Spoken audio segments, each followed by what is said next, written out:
Yo, what's up, 209 bitch? Yeah, I'm talking about you, Nate Diaz. We scrapped it out about 9 years ago, but maybe it was a fluke. So what do you say we do it one more time for the fans? And when you sign in that dotted line, before you get in the cage, make sure you get real high this time. So when I spike you on your head, put you in a full Nelson like last time, you won't feel a thing. See you in Chicago, homie.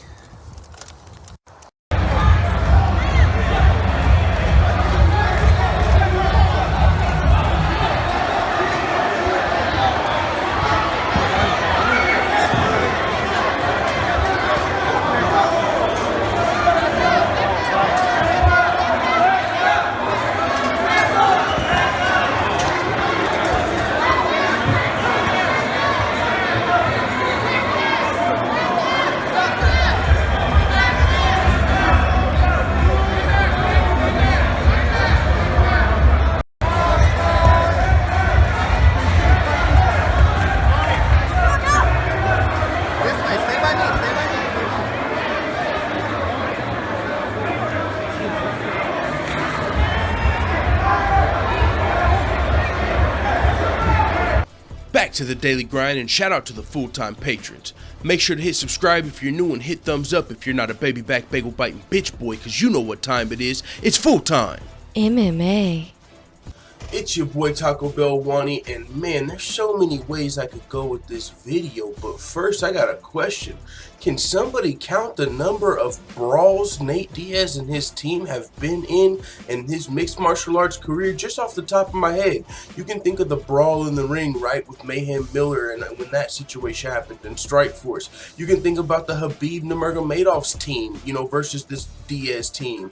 Conor McGregor's squad versus the Diaz squad when they were throwing bottles back and forth. Now we got Nate Diaz and his scrap pack involved in a massive brawl at a team with the team alpha male members, some team alpha male members. It was reported that Tyler Diamond, Clay Guida were involved in this situation.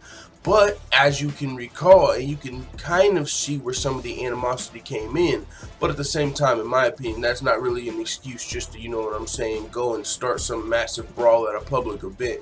And I don't think just that video of Clay Guida calling out Nate Diaz, calling him out of his name, even though calling some people bitches is pretty serious, especially, people that in certain areas, some people use the word bitch as a joke, but some eras, like I know there's older people and also people maybe from like Cali, like they don't play the bitch word. It means different things. Like if I'm just talking to my brother, like, shut up, bitch, that's a joke.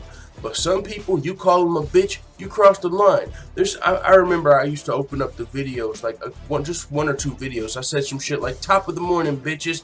Someone was like, yo, don't say the bitch word. Why you gotta call me a bitch? That's what, like, bro, it's literally, come on, I'm not saying it like that. But all I'm saying is, we saw Clay Guida calling Nate Diaz a bitch, right?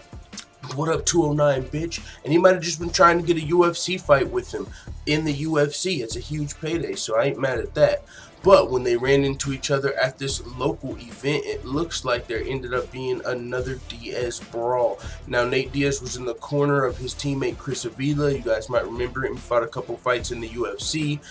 Whenever Conor McGregor fought Nate Diaz at UFC 202, I believe Chris Avila was fighting Conor McGregor's teammate. So it was like teammate versus teammate on the undercard on Chris Avila versus Artem Lobov. And then, of course, you had Nate Diaz and Conor McGregor at the top. Now, Nate Diaz is usually in this boy's corner, and he was in this situation, and it looks like after the fight is when the situation happened, because you seen in the second clip, people were walking toward the exit and such, and the picture was taken before Chris Avila's fight. Now, we probably wouldn't have had the details of this brawl if this Tyler Diamond didn't come through snitching for us on Twitter.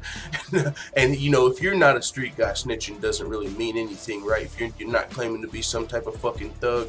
So Tyler Diamond doesn't probably care if people are looking at him like a I don't even know what do you call somebody who gets in a fight and runs straight to Twitter? Do you call that snitching? You're kind of implicating Nate Diaz when you say he pushed Clay Guida from behind and slapped slapped me, you know.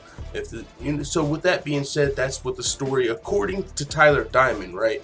And this is one side of the story. But he said he was trying to de-escalate the situation and caught a little Stockton slap. He said, so he posted a picture to Nate, tagging Nate Diaz, flipping him off, saying, "You slapped like a bitch," because he said he pushed Clay Guida from behind, talking about Nate Diaz. This is what Tyler Diamond had to say. Tyler Diamond said Nate Diaz pushed Clay Guida from behind, and then he ended up in the middle of it trying to de-escalate it, Tyler Diamond, and Nate Diaz slapped him while his entourage surrounded him. And Tyler Diamond went on to reply to a fan who was questioning him about the situation. The fan said, "You just let him slap you? Like, you just ate that Stockton slap or what?" And Tyler Diamond responded and said, he just pushed Clay Guida, who I was talking to. I got in the middle of it trying to de-escalate the situation. He slapped me and his entourage of 10 dudes who knew he was going to what he was going to do, tried jumping me. Now, from that tweet there, it looks like Tyler Diamond was probably, you know, associating with Clay Guida, and you know how that is. If Nate Diaz and his crew are over here, let's say just mad dogging or mugging Clay Guida because what he said, or what I'm just saying, what if, they ain't fucking with Clay Guida. Nate Diaz ain't going up to give Clay Guida a hug after he said all that. So I'm just saying, let's say they're over there, just looking at him the whole time, like, just got their eyes on him on some shit, like, y'all try something, we try something. What the fuck you really mean? I heard what you said, homie. And you see this guy, Tyler Diamond over here, talking to Clay Guida. Well, whenever shit pops off, if you ain't on our side, you're on their side. So if you're over there talking to Clay Guida and we get into it, I'm not going to assume you're on our side. So I'm just saying, whenever they actually met up, Nate Diaz and Clay Guida's team or whatever was happening, I could easily see Nate Diaz assuming this guy's on the other side, right? He's an op at this point. So when he says he was trying to de-escalate the situation, it was probably already too late to really de-escalate the situation. So he ate a little bit of a Stockton slap, which is unfortunate because you don't want to see MMA fighters getting in these brawls. It's really not a good look. But the same guy went to continue to question Tyler Diamond, and he said, "So why are you tweeting about it?" And this is another thing about Tyler Diamond. I'm just kind of, sizing him up a little from the tweets, right? Because this tweet right here is kind of like, oh, maybe that's why he got stopped and slapped.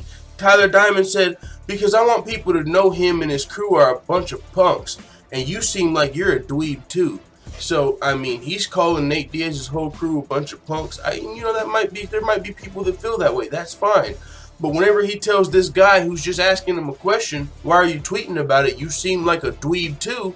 I mean, you seem a little, whoa, buddy, this is just a fan asking a question. Like, why are you tweeting about the situation? And dude's telling you seem like a dweeb. Like, Nate, I wonder if you said some shit like that to Nate Diaz. Nate Diaz trying to talk to Clay Guida. This is just a hypothetical situation. Because this dude called homie a dweeb, right? And he was asking a question. Let's say Nate Diaz is asking a question, right? Just asking a question. He went up to Clay Guida, "Hey man, what's up with that Instagram post?" And maybe this guy had a response. "Man, he just posted trying to sell a fight. You seem like a dweeb." Like, nigga, what? I seem like a dweeb? I'm asking a question. Man, I'm just saying, maybe if the bad guy and Tyler Diamond, maybe they would have been in the altercation. Because Tyler Diamond, or maybe, you know what I'm saying, he might have just been riled up because him and his team just got in a fight with the Diaz brothers, and so he was a little aggressive responding to the bad guy. I'm just saying, called the bad guy out of his name. Andy called Nate Diaz's whole crew a bunch of punks. I'm sure if they run into you guys again, probably going to happen again now because, you're kind of doubling down. So with that being said, it is what it is. Those are my thoughts on the situation. Tyler Diamond responded to someone else on Twitter as well, as you can see the responses. But yeah, so that's what happened. Long story short, Nate Diaz was there to corner his teammate Chris Avila. Ended up getting into a little kerfuffle with Team Alpha Male, Clay Guida, and others at this event. So with that being said, it is what it is. Let the full-time family know what you think in the comments. I'm out. And as always, thanks for watching this video. If you enjoyed this video, make sure you hit the subscribe button and also hit the notification bell right next to it so you're notified every time I upload a video. I'm out. This is #1 bullshit.